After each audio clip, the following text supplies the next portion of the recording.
হ্যাঁ গাইস, মাঠে আসলাম। এটা সরিষা,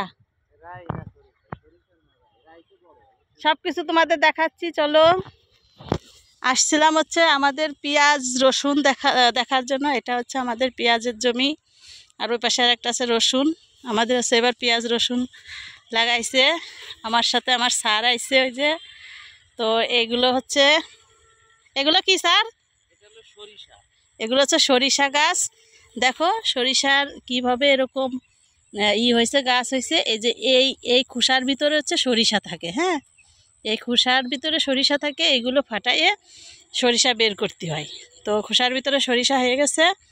আর এই যে আমার পিছনে দেখতেছে, এগুলো হচ্ছে পেঁয়াজ গাছ।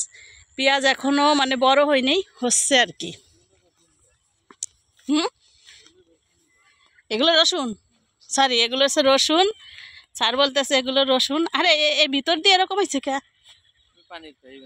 হ্যাঁ, এ দেখো জমির ভিতর দিয়ে একদম মানে একটা সুড়ঙ্গ পথ হয়ে গেছে।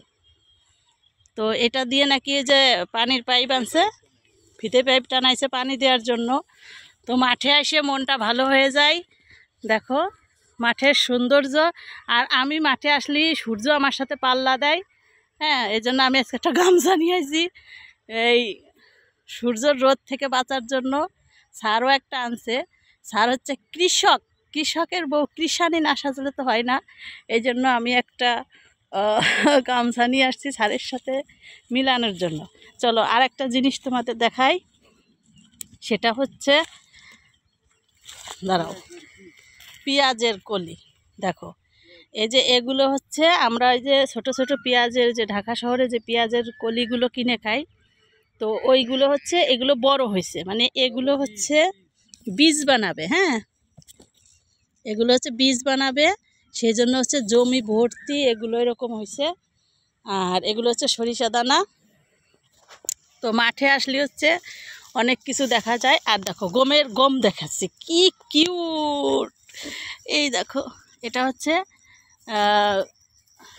গম, মানে এটা হচ্ছে গমের জমি। এই যে গম হয়েছে, এই যে গম হয়েছে, এগুলো হচ্ছে বড় হলেই এগুলো পাইকে যাবে।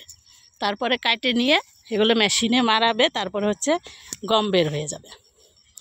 আর ওই পাশে আছে হচ্ছে ধনিয়া, তারপরে হচ্ছে সরিষা। আমার দেবর এবার অনেক জমিতে ধনিয়া লাগাইছে। ওর মনে হয় ওই যে যত ধনিয়া বাগান দেখা যাচ্ছে, সরি ধনিয়ার জমিতে দেখা যাচ্ছে, সবগুলো হচ্ছে আমার দেবরের সব। তো মাঠে আসলে মনটা ভালো হয়ে যায় গাইস, সত্যি।